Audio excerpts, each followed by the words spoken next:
Hello everyone, welcome back. So in this video, we head over to the other types of cells. Those are called white blood cells.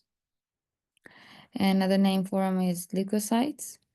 The word leuko stands for white, and then cyte means cell. So these are going to also come from the bone marrow, and the bone marrow can make anything in the blood. It can make erythrocytes, it can make platelets, it can make white blood cells. You just have to, just need to hit the bone marrow with the right kind of hormones to tell it to make the leukocytes instead of erythrocytes. And we said this before that these cells make up 1% of the whole blood. So we saw that on the chart that made up about 0.1%. So this is really thin line here that's representing white blood cells because it's only barely 1% of your blood. You don't need to have these very much of it because it's only necessary if you suffer from an infection.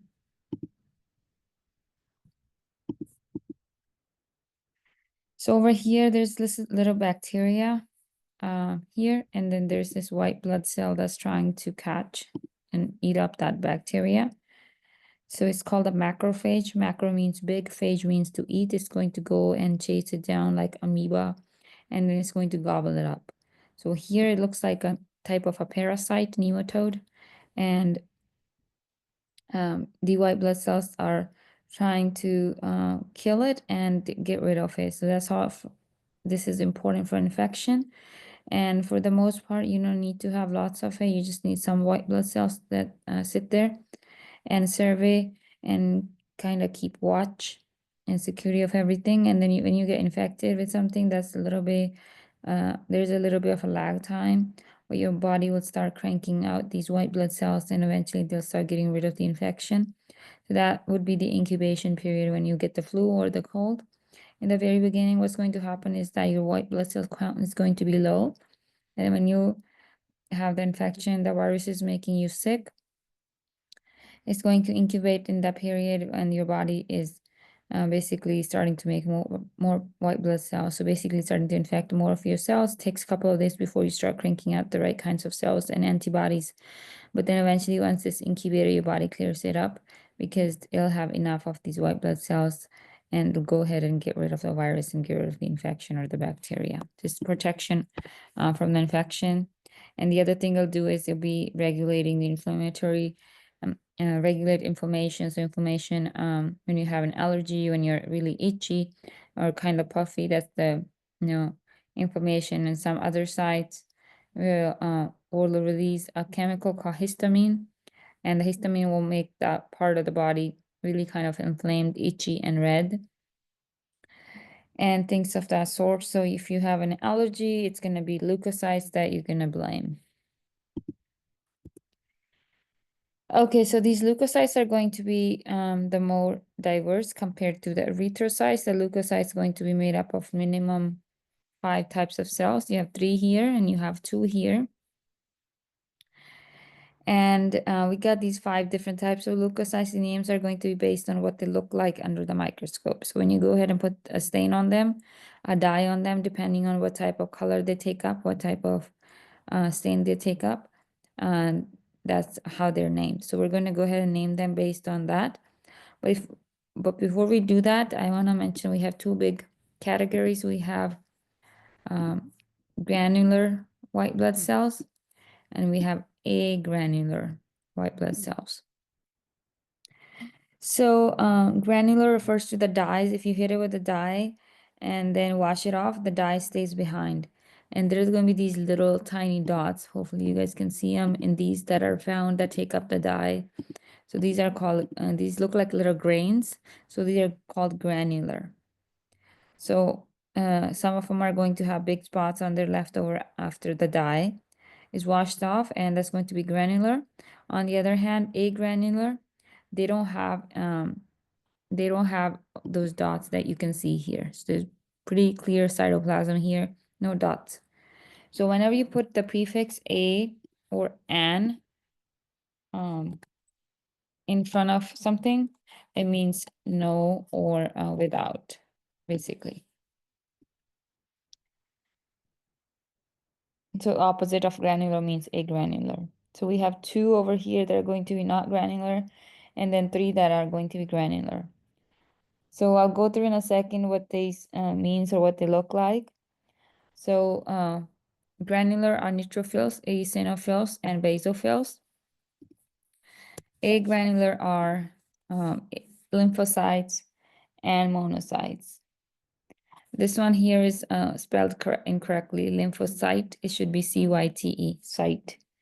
So there's a typo. So these two don't pick up the grains of the dye, and that's the reason why they're called agranular. And these will change into other types of white blood cells, and that's the reason why I say there's more than 5 of them, but these are the basic types. So what I'm going to do right now is go through each one of these because you're tasked to look at the white blood smear under the microscope and then be able to identify these different types of cells. And what I'll do for the lab exam is I'll take a needle and point it to one of these types of cells, and then you'll need to be able to tell me what they are. So we are going to go over these next.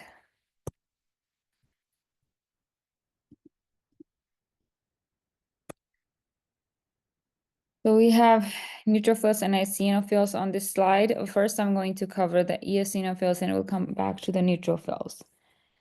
So this one is called eosinophil because eosin is the dye. Eosin is the red dye. So let me write that for you. Eosin is a red dye. And the word phil, if you remember from Genobio, hydrophil, hydrophobic. Phil means attracted to. Okay, so eosin is a red dye, and then phil refers to being attracted to. Therefore, this one is called eosinophil because if you add red dye to this one really loves that.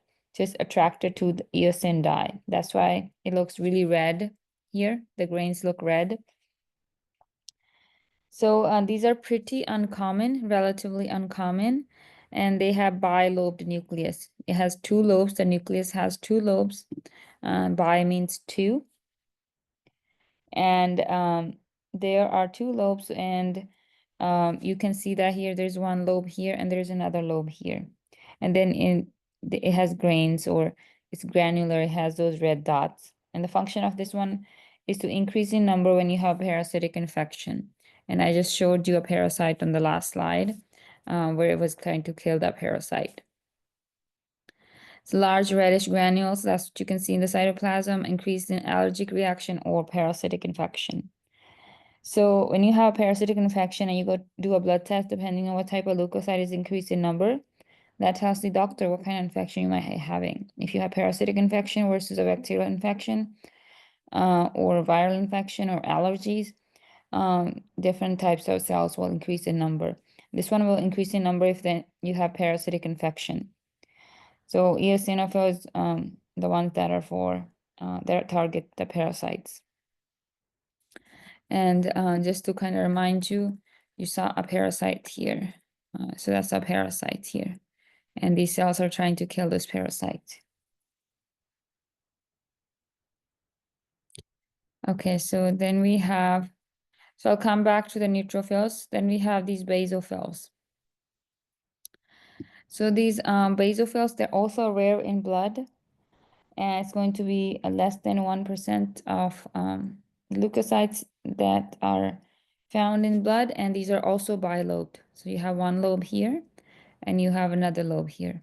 But now you look at the background, the cytoplasm. It's going to have large dark blue or purple grains or granules that contain histamine. So they are bilobed and they're going to have 2 parts of it. And in reality, what you'll see in lab that you won't be able to see the nucleus because it's been obscured by the dye. So this is going to be the basophils because the dye is going to be high in pH. So that's where the name is coming from. So let me clear the typing first. So if the pH is greater than 7, if you remember, that is basic. And if pH is less than 7, that's acidic. So that's where the name is coming from. This dye that's being used is high in pH, therefore it's basic. So that's where the name basophil comes from. So basic dye is going to be blue, purple in color. Since this one is going to be really attracted to the basic dye, we call it basophil. Baso stands for basic, and then phil stands for philic, which is basophil. Philic means it's really going to be attracted to this dye that's high in pH. So this one is going to be in action if you have allergies. If you have allergies to anything like pollen dust, face mice, whatever, this one's going to release histamine, and that's the one that's going to make you itchy, scratchy, and things of that sort. So why did I do it in this order? I covered eosinophil first, then basophil. Now I'm gonna go back and cover the neutrophil. So if you look here, basophil is going to be bilobed, and it's going to be blue and purple, right? And if we go back, eosinophil is also going to be bilobed, and it's going to be red in color. And it's going to have red dye, and it's going to have red granules.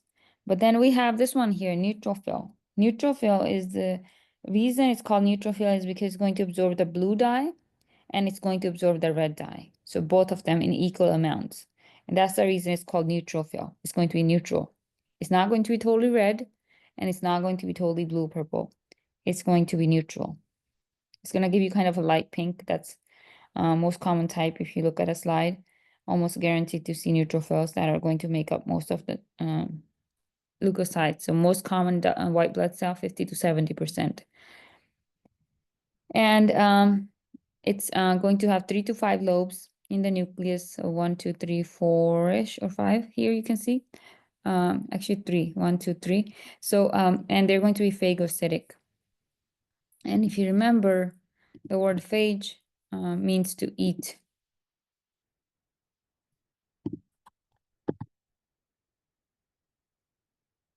So these are at least going to be made up of at least 3 to 5 lobes, and there are 5 compartments that make up the nucleus. And it's called phagocytic because it eats up and gobbles things up depending on what you're infected with. So they're going to increase in number if you have a bacterial infection. And people that you know in your age group, can be asymptomatic for lots of different infections, and you could be infected with stuff and you don't feel sick. You don't have any symptoms. That's what asymptomatic means. But if you're going to go over for an annual checkup, they look at your blood and they find, one of these types of white blood cells high number.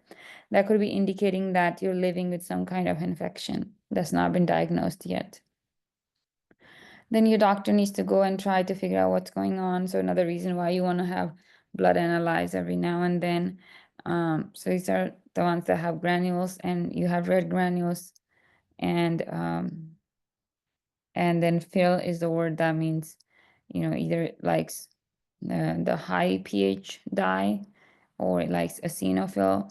Neutrophil is the one that's neutral, depending on the other thing I want to mention. So you're going to be depending on the color to identify these under the microscope. For example, you're going to be looking for red grains here, red granules to find eosinophil, blue or purplish granules for basophils. And then neutrophil is gonna kind of have a mix of both, kind of pinkish. And if you're colorblind, then you might not be able to identify these.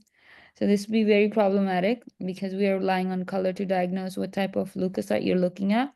So if you're colorblind, please let me know that you're having trouble seeing this because of basophil is bilobed, and eosinophil, they're both bilobed. And the difference is going to be the color in both of these. So eosinophil versus basophil. But if you can't see red or if you can't see blue, someone who, like someone who has normal color vision, then it might not be possible for you to diagnose these. So what's really interesting is that A lot of doctors now, they can be colorblind and they can work in the industry just fine because you can change the settings on the monitor, on the computer monitor, to actually show a colorblind person difference between the blue and red. So I'm sure if you play video games, you know there's a colorblind setting that you don't um, that you can do for the video games. So if you're colorblind, let me know. We'll find another way for you to maybe identify these.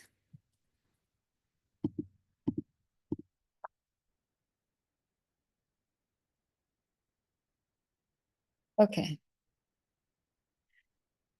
The next one we have is the um, monocyte.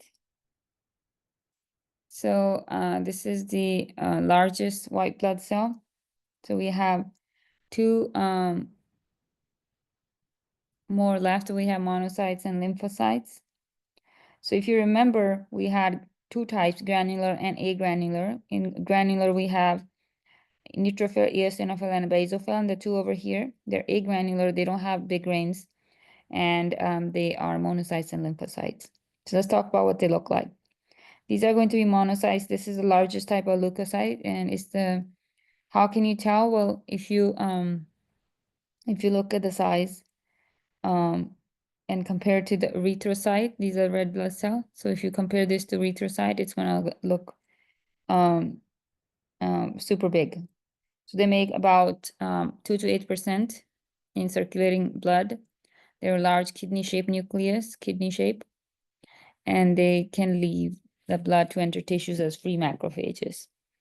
So nothing else looks like these. These are going to be, they are able to slip in and out of your bloodstream. They can do that, so they can slip in and out of your arteries and veins and capillaries. When you get infected, they go to the site of infection, they grow really big, like Incredible Hulk. So these are monocytes, they grow really big and they turn into something called macrophage. If you remember, macro means big, phage means to eat. So they grow into really big macrophages and they start eating things up. So I showed you earlier that there was a cell chasing around the bacteria. They gobble up whatever there is.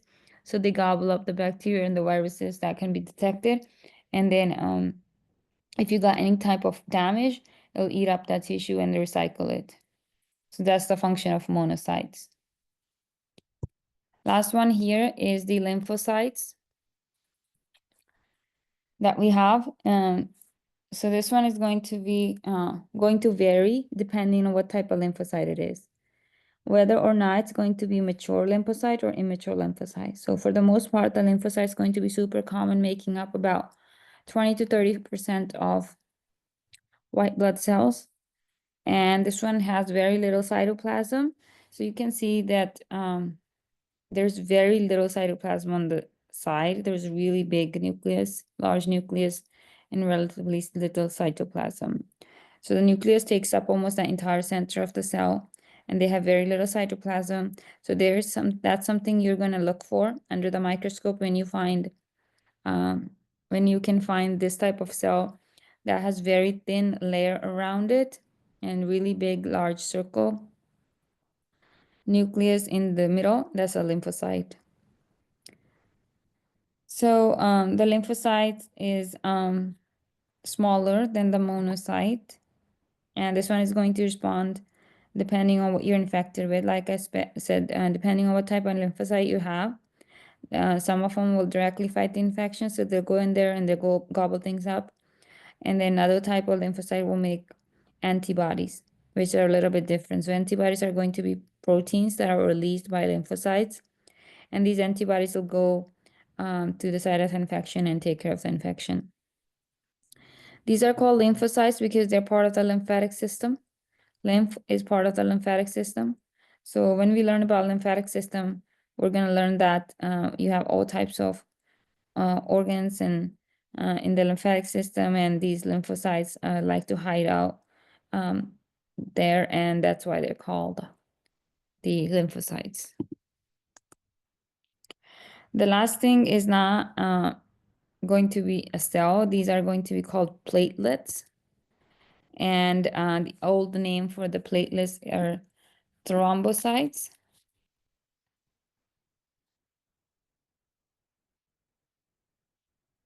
So these are called thrombocytes in the old name or old term. So platelets is a thrombocyte. We called it thrombocytes because we used to think these are cells.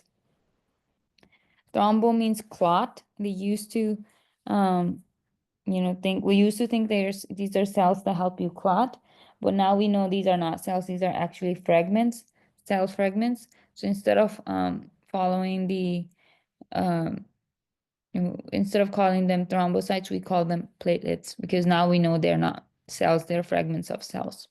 So basically what happens is that you have this really big cell called megakaryocyte, and these are going to have these cell fragments around it, which are called platelets. So that's why they're not called cells. They're going to go ahead and be everywhere in your blood. They're going to wait for the damage, for you to get any type of damage to your blood vessel or your skin and your muscle. So then these platelets will go over there and they're gonna go ahead and start forming a clot. So what they're trying to do is prevent you from bleeding out. So once they form a clot, your body repairs itself, then blood clot gets taken away by the macrophages. So this is done using platelets and thrombocytes. Um, you need to know both terms. You need to know they're called thrombocytes and they're called platelets. So this here is a really big cell that has the platelets around it, and um, then you start to see that they kind of start coming off the megakaryocyte and go in the blood. So they shed from megakaryocyte in red bone marrow, and function is blood clotting. Okay. So in your bone marrow, it can, your bone marrow can make anything. And as I said before, inside the bone marrow, you can go ahead and make anything. You can make red blood cells, you can make white blood cells, platelets, and so forth. Because of that, we have a term for it, and that's called the pluripotent stem cells. They can make these pluripotent stem cells can turn into other kinds of cells. They can turn into anything. So the red blood cells in the marrow, um, the stem cell can turn into, so here's the red bone marrow, and this process is called hematopoiesis. And hematopoietic stem cells, they can turn into red blood cells or white blood cells or platelets. So these are called pluripotent stem cells. So it can turn into the blood cells, white blood cells, red blood cells, platelets, but it cannot turn into muscle cell, nerve cell. So it's still limited. Pluripotent is still kind of limited, but it can turn into. On the other hand, you don't need to know this term, but in the embryonic stem cells, there's something called totipotent cells. Totipotent cells can turn into anything. If you have your own zygote, that's going to split into two cells, and each of those two cells can turn into an entire person. So that's going to be totipotent cells. Most of the plants are totipotent, whereas pluripotent cells can only turn into different types of blood cells. In adult animals, most of the stem cells are called pluripotent. So depending on what your body needs, you get hit with hormones. Those hormones will call the stem cells and cause it to make red blood cells or white blood cells. And the hormone for the red blood cells is erythropoietin. It goes over, tells the kidneys to release that, and then your body starts to make these red blood cells. But for white blood cells, the hormone is called leukopoietin. So erythropoietin makes red blood cells. If you hit it with leukopoietin, it'll make white blood cells. So those are called leukocytes. The leukopoietin will make the white blood cells, and that's basically what's happening. So there's this chart, looks very intimidating, but to save you some trouble, I'm only going to ask you about some of the things here. So I'm going to ask you about this, and then I will ask you about these. So that's what you need to know there. So you don't need to know this part of the chart, but you do need to know the red blood cells, megakaryocytes, platelets, basophils, eosinophils, neutrophils. monocytes and lymphocytes, the white blood cells. And then these are pluripotent stem cells.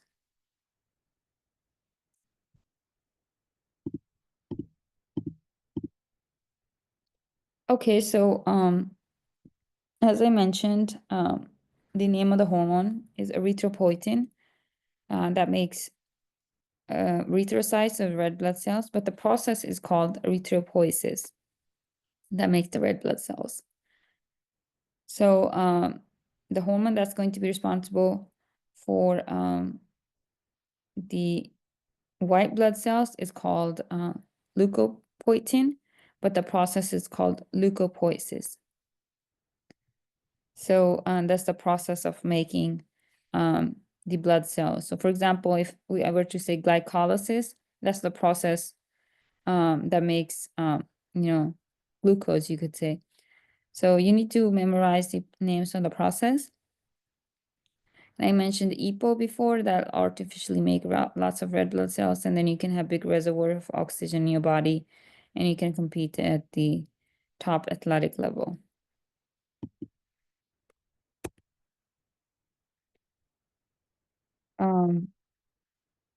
So next part is focusing on antibodies and antigens. So I'm going to stop here and I'll make a different video for the last portion of the lecture.